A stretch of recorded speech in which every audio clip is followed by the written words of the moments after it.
हजरत, अब आपके सामने हजरत ख्वाजा हमदम वारसी के पोते मतलब हमारे साहबजादे हजरत रुख मुस्तफ़ा आपको रूहानी तकरीर से मुलज़्ज़ा फरमाएंगे। उससे पहले कथा के शेर फरमाएं।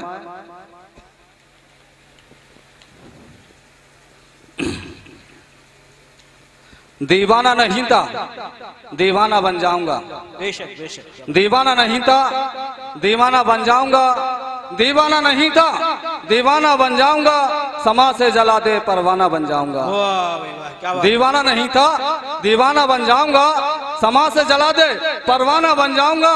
ये जिद है मेरी कि तू सामने आ जाए, ये जिद है मेरी कि तू सामने आ जाए, वरना मैं तेरी सूरत में आ जाऊंगा, वाह भाई वाह, सुभान अल्लाह। वरना मैं तेरी सूरत में आ जाऊंगा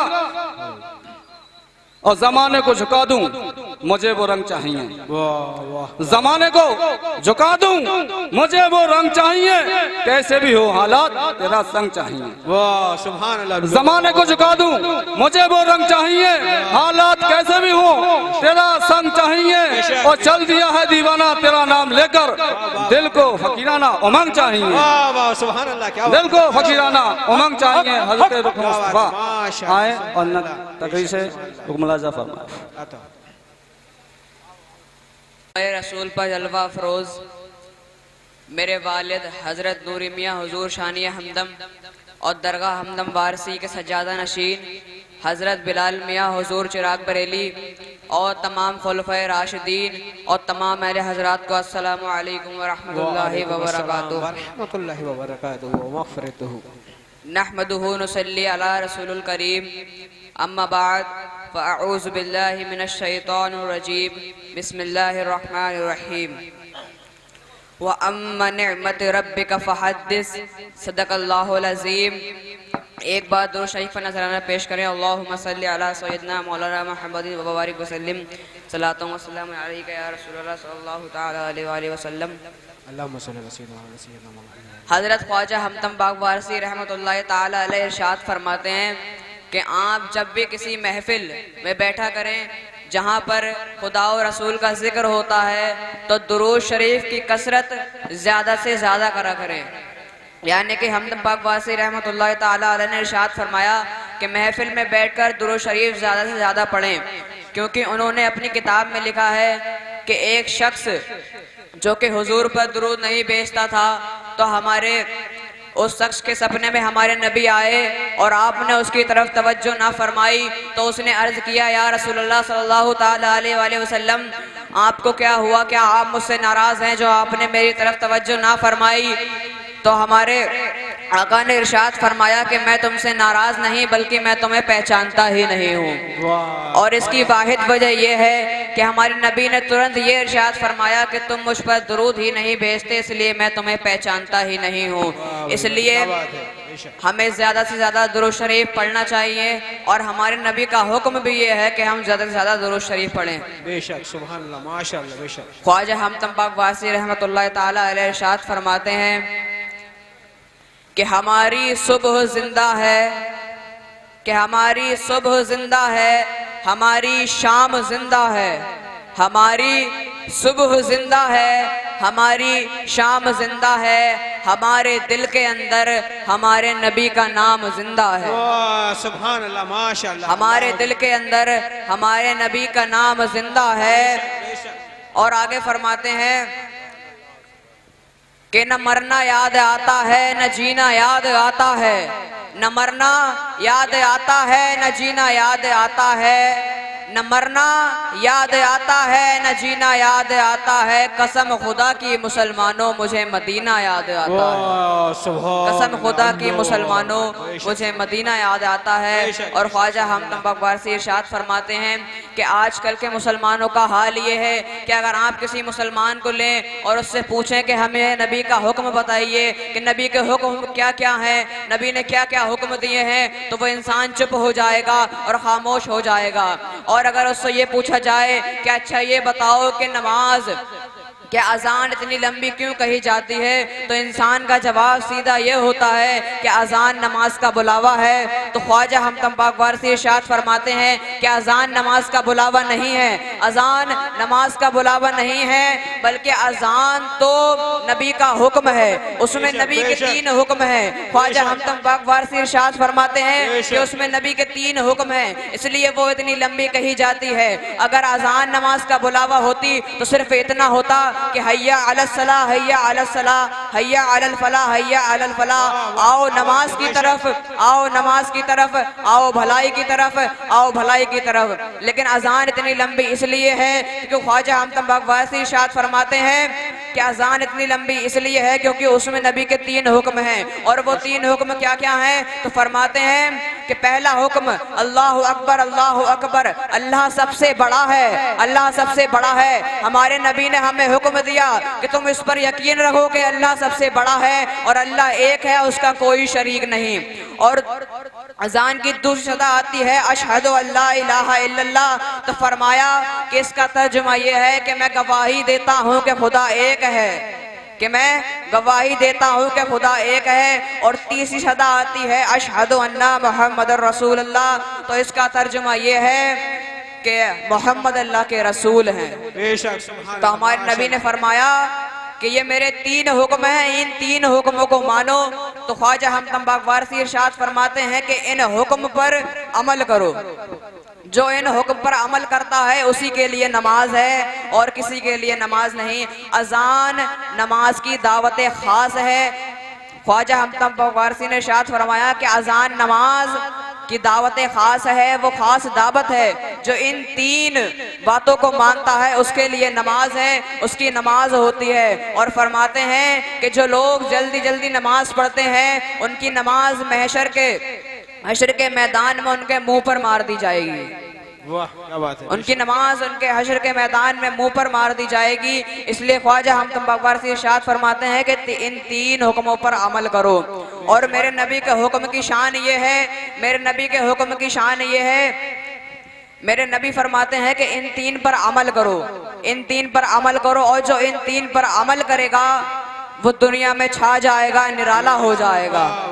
जो इन 3 पर अमल करेगा वो दुनिया में छा जाएगा, निराला हो जाएगा। और मेरे नबी की शान ये है कि हजरत अली जो कि इस्लाम के 4थे खलीफा हैं, हजरत अली जो कि इस्लाम के 4थे खलीफा हैं, तो वो नबी के हुक्म को इस तरह मानते थे कि जंग में जब जाते थे कि एक बार जंग में जब गए तो हमारे अली की तरफ 316 थे और सामने वाली फौज में 14,000 थे, सामने वाली फौज में 14,000 थे। तो उन 14,000 से हमारे नबी ने फरमाया कि अली जाओ और इनको कत्ल करके आओ और मुसलमानों का किला फतेह कर लो। तो हजरत अली ने जब ये बात सुनी तो हजरत अली अपनी तलवार लेके चल दिए। ये ना सोचा कि 316 है, ये ना सोचा कि 316 है, बल्कि 14,000 से भिड़ने चले गए, बल्कि 14,000 से भिड़ने चले गए। और जब जंग लड़ने गए तो जंग लड़ते लड़ते तलवार टूट गई। तो फरमाया या रसूल अल्लाह तलवार टूट गई। तो हमारे नबी ने खजूर की टहनी तोड़ी और दी कि अली लो इससे लड़ो।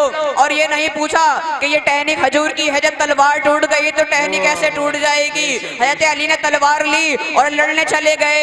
ये है नबी का हुक्म कि हुक्म दिया तो टहनी लेके चले गए, कि हुक्म दिया तो 316 लेके चले गए। ये है मेरे नबी का हुक्म। तो जब नबी ने हुक्म दिया तो टहनी लेके चले गए, और जब टहनी लेके गए और लड़े तो टहनी टूट गई। फरमाया या रसूल अल्लाह टहनी टूट गई। तो फिर रसूल अल्लाह ने दूसरी टहनी दी, वो दूसरी टहनी भी टूट गई। जब तीसरी टहनी दी तो फिर तीसरी टहनी भी टूट गई। जब चौथी टहनी हमारे नबी तोड़ने लगे तो अल्लाह ने फरमाया जिब्राइल जुल्फिकार ले और अली को दे के आओ। तो हज़रत जिब्राइल चले कसीदा पढ़ते हुए, जिब्राइल चले कसीदा पढ़ते हुए और तलवार लाकर हमारे नबी को दी। और हमारे नबी ने हजरत अली को तलवार दी, जिससे 316 ने मिलकर 14,000 को हरा दिया। इसने 316 को मिलकर 14,000 को हरा दिया। ये है नबी का हुक्म, ये है नबी का हुक्म जो 316 लेकर 14,000 से लड़ने चले गए, 316 को लेकर 14,000 से लड़ने चले गए। हजरत उमर जो कि इस्लाम के दूसरे खलीफा हैं, इस्लाम के दूसरे खलीफा हैं, उनके जमाने में एक मुसलमान और एक यहूदी में बहस हो गई कि मुसलमान बाग में बाद में आया था और यहूदी पहले आया था। तो यहूदी ये बोलता था कि बाग में पानी मैं डालूंगा, तो मुसलमान ये बोलता था कि बाग में पानी मैं डालूंगा। यहूदी फिर यही बोलता कि बाग में पानी मैं डालूंगा। तो मुसलमान ने कहा कि चलो मेरे नबी के पास, इसका फैसला नबी करेंगे। और जब नबी के पास गए तो मुसलमान के मन में ये था कि मैं तो मुसलमान हूँ, मैं तो नबी का गुलाम हूँ, नबी मेरे हक में फैसला करेंगे, लेकिन मेरे नबी सच्चाई के हक में फैसला करते हैं। तो मुसलमान के मन में ये था। जब गए और अर्ज किया या रसूल अल्लाह ऐसी ऐसी बात है, ऐसी ऐसी बात है, आप हमें अपना हुक्म दीजिए। तो हमारे नबी ने हुक्म दिया कि पहले बाग में पानी यहूदी डालेगा क्योंकि वो पहले आया था। फिर मुसलमान जब बाहर निकल के आया तो उसने कहा कि मैं नबी को हुक्म को नहीं मानता, मैं नबी को हुक्म को नहीं मानता, मैं नबी को हुक्म को नहीं मानता।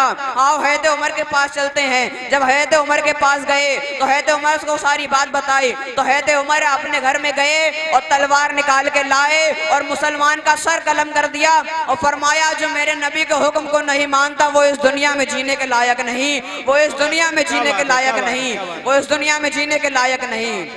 हज़रत उमर ने ये फरमाया। और हज़रत हुसैन जो हमारे नबी के नवासे हैं, जो हमारे नबी के नवासे हैं और हज़रत अली के बेटे हैं, हज़रत हुसैन ने नबी के हुक्म को इस तरह माना, इस तरह उस पर अमल किया कि करबला की जंग में जब करबला की जंग में तो हमारे नबी ने हमें पहले ये हुक्म दिया है कि जंग जब तक ना लड़ो जब तक जंग बात करने से शांत हो जाए, जब तक जंग बात करने से शांत हो जाए, जब तक जंग ना लड़ो। लेकिन जब जंग पर बात आ जाए तो फिर जंग से पीछे ना हटो, क्योंकि जंग से पीछे हटने वाले को बहुत बड़ा गुनहगार कहा जाता है।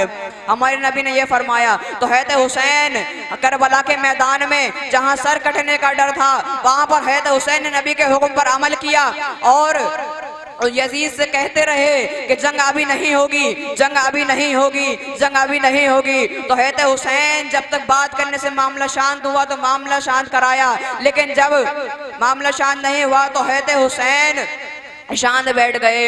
तो फिर यजीद जिसका नाम शिम्र था, उस यजीद का नाम शिम्र था, तो यजीद है तो हुसैन को भड़काता, रोज आके भड़काता और कहता कि मैं जाबिर हूँ, जबर करता हूँ। तो हुसैन इरशाद फरमाते कि मैं सैयद हूँ, सब्र करता हूँ। तो शिम्र बोलता कि मैं तुम पर बड़ा सितम होगा, तो हुसैन बोलते कि मुझ पर अल्लाह का करम होगा। फिर जब शिम्र ने आखिरी बार कहा, शिम्र कहता है कि तुम पर कफन तक न डाला जाएगा, तो हुसैन बोले हम सैयद हैं, हमारे लिए जन्नत से जोड़ा आएगा, हमारे लिए जन्नत से जोड़ा आएगा। और करबला की जंग तकबीर, नारे रिसालत, नारे गौसियत, जश्न बेदम पाक बारसी जिंदाबाद, बेदम पाक बारसी, जिंदाबाद, फैजाने हमदम, जिंदाबाद, फैजाने हमदम, नारे तकबीर, नारे रिसालत, रुखे मुस्तफा जिंदाबाद जिंदाबाद जिंदाबाद, सुभान अल्लाह। और जंग लड़ने चले गए। ये नबी का हुक्म था, तो हुसैन ने नबी के हुक्म पर अमल किया। और जबकि जंग थी और हम लोग आजकल नबी के हुक्म पर अमल नहीं करते, और जबकि हुसैन ने जंग में नबी के हुक्म को माना, नबी के हुक्म पर अमल किया। हज़रत सुलेमान अलैहिस्सलाम जो कि इस्लाम के खलीफा हैं, जो कि हमारे नबी के साहबा हैं। हज़रत सुलेमान अलैहिस्सलाम जब साहबा नहीं थे तो पहले वो किसी यहूदियों के गुलाम थे, उन यहूदियों के पास रहते थे, वो उनके गुलाम थे। तो वो 3 यहूदी अरब में रहते थे। तो हमारे नबी जब नमाज पढ़ने गए तो हज़रत सुलेमान नमाज पढ़ने आए, और जब जा रहे थे तो फरमाया सुलेमान कहाँ जा रहे हो, इधर आओ। सुलेमान कहाँ जा रहे हो, इधर आओ। तो फरमाया, तो हज़रत सुलेमान आए और फरमाया या रसूल अल्लाह। तो हमारे नबी ने फरमाया कि तुम कहाँ जा रहे हो, तो कहा मैं अपने मालिक यहूदियों के पास जा रहा हूँ, उन्होंने मुझे खरीद लिया है। तो हमारे नबी ने फरमाया कि सुलेमान जाओ और उनसे पूछ कर आओ कि वो तुम्हें कितने में बेचेंगे, कि वो तुम्हें कितने में बेचेंगे। तो जब है तो सुलेमान गए और दौड़े दौड़े गए और फरमाया कि ऐ यहूदियों मुझे बताओ कि तुम मुझे कितने में बेचोगे, मुझे मेरे रसूलुल्लाह ने भेजा है। तो यहूदियों ने फरमाया कि वो तुझे खरीदेगा, इसके घर में खुद चूल्हा नहीं जलता। तो फरमाया कि तू बस कीमत बता। तो जब कीमत बताई तो यहूदियों ने कहा कि यह खरीद तो वैसे भी नहीं पाएंगे। तो उन्होंने कीमत बताई कि 100 ग्राम सोना, 1 किलो चांदी और 100 दरख्त खजूर के जिसपे खजूरें लगी हों और वो भी पकी हों और 3 दिन में चाहिए। तो हज़रत सुलेमान गए और फरमाया या रसूल अल्लाह, उन्होंने ऐसी ऐसी बात बताई है, उन्होंने ऐसा ऐसा कहा है। तो कहा अरे सुलेमान सब्र करो। और जब हज़रत ईशा की नमाज पढ़ने गए और ईशा की नमाज पढ़ के आए तो फरमाया या रसूल अल्लाह, कल को हमें सोना देना है, कल को हमें एक कुछ देना है, तो हम क्या करें। तो हमारे नबी ने फरमाया कि सुलेमान हज़रत अली को बुला के लाओ। जब हज़रत अली को बुला के लाए तो हज़रत अली से फरमाया कि अली जाओ और एक अंडा लेकर आओ। तो हज़रत अली को जैसे हुक्म दिया हज़रत अली दौड़े दौड़े गए और एक अंडा लेकर आए और हमारे नबी ने उस अंडे को पकड़ा और हज़रत सुलेमान के हाथों में बंद कर दिया और फरमाया सुलेमान इसे खोलना मत और वहां जाओ और यहूदियों से कहना कि तुम ही खोल लो, तुम ही खोल लो। तो हज़रत सुलेमान दौड़े दौड़े लेके चले गए। हमारे नबी का हुक्म था कि इसको खोलना मत। तो हज़रत सुलेमान ने उसे नहीं खोला, नबी के हुक्म पर अमल किया, नबी के हुक्म को माना, नबी के हुक्म पे अमल किया और वो हाथ को नहीं खोला। जब वहां गए तो यहूदी ने फरमाया कि क्या लाए हो, कि क्या लाए हो, क्या आज तुम क्या ले आए हो। तो हज़रत सुलेमान ने फरमाया कि तुम खुद खोल कर देख लो, मेरे नबी का हुक्म है, मैं ऐसे नहीं खोल सकता, मेरे नबी का हुक्म है, मैं ऐसे नहीं खोल सकता। जब यहूदियों ने वो खोला तो उसमें एक अंडा निकला। तो फरमाया कि ये अंडा कहाँ है, ये अंडे का क्या होगा। तो यहूदियों ने फिर उस अंडे को फोड़ा तो उसमें सोना निकला और वो पूरा 100 ग्राम सोना, ना 1 ग्राम उधर ना 1 ग्राम इधर। ये है मेरे नबी की शान, जो अंडे को सोने में बदल देते हैं, जो अंडे को सोने में बदल देते हैं और फिर जब वापस आते हैं और सो जाते हैं, फिर फजर की नमाज के बाद फरमाते हैं या रसूल अल्लाह, कल हमें चांदी देनी है, कल हम चांदी कैसे देंगे। तो फिर ये फरमाया, तो फिर ईशा की नमाज पढ़ के आए और कहा कि जाओ अली, जाओ अली मिट्टी लेकर आओ दामन में भरकर। और मिट्टी लेकर आए और वो मिट्टी को हज़रत सुलेमान के दामन में पलट दिया और कहा और अपना हाथ रखा और दुआ की और उस दामन को लेके गए हज़रत सुलेमान और उस दामन को नहीं खोला। हमारे नबी का हुक्म था कि इस दामन को ना खोलना, इस दामन को ना खोलना। तो उस दामन को ना खोला और चले गए और यहूदियों के पास गए तो कहा, फरमाया कि यहूदियों लो, यहूदियों लो, ये मेरे नबी ने भेजा है, ये मेरे नबी ने भेजा है। और जब गए और फरमाया कि ये लो, तो उन्होंने जब दामन को खोला तो उसमें चांदी निकली, मिट्टी को चांदी बना दिया।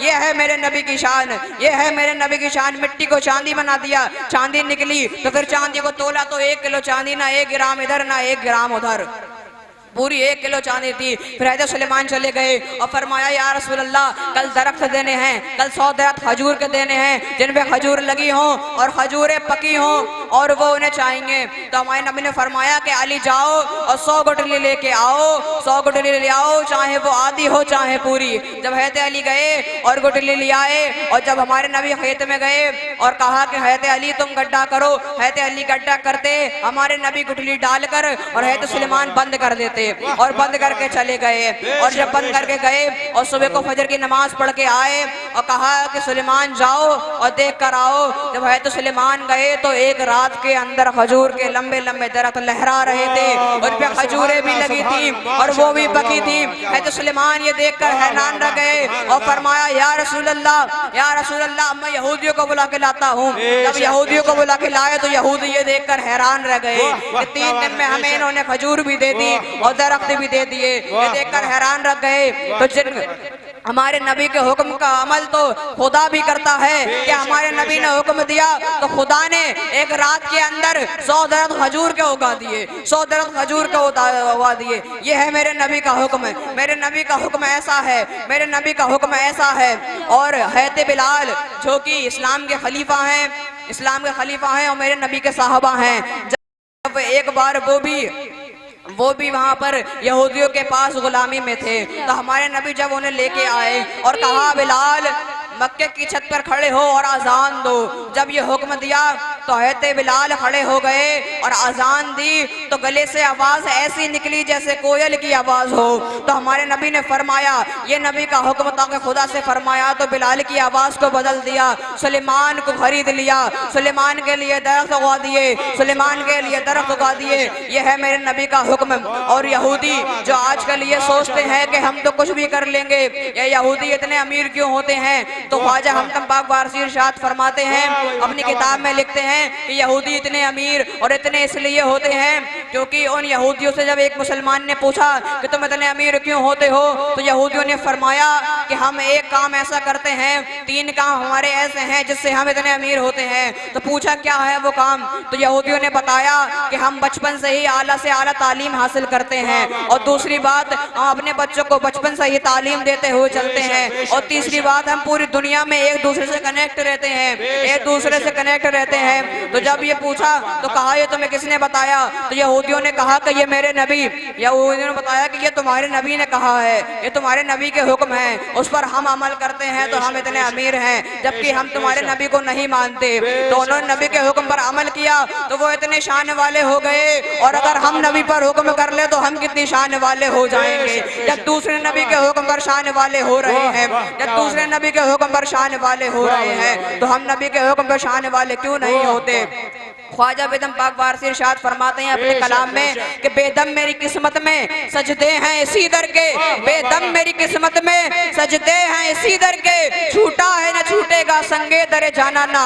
ये बेदम पाक ने इसलिए फरमाया, बेदम पाक इस कलाम में फरमाते हैं कि बेदम मेरी किस्मत में सजदे हैं इसी दर के, यानी बेदम मेरी किस्मत में सजदे हैं मुस्तफ़ा के दर के, सजदे हैं मुस्तफ़ा के दर के, और छूटा है ना छूटेगा संगे दरे जाना ना, यानी कि संगे दरे जाना यानी हमारे नबी का दामन कभी नहीं छूटेगा। बेदम ने हमारे नबी का दामन पकड़ा तो हमारे नबी ने बेदम को बेदम बना दिया, और बेदम ने जब हमदम का दामन, और जब हमदम ने बेदम का दामन पकड़ा तो बेदम ने हमदम को हमदम बना दिया, बेदम ने हमदम को हमदम बना दिया, बेदम ने हमदम को ऊंची शान वाला बना दिया, बेदम ने हमदम को ऊंची शान वाला बना दिया। वमा अलैना इल्लल बलाग। अस्सलामु अलैकुम व रहमतुल्लाहि व बरकातुहू।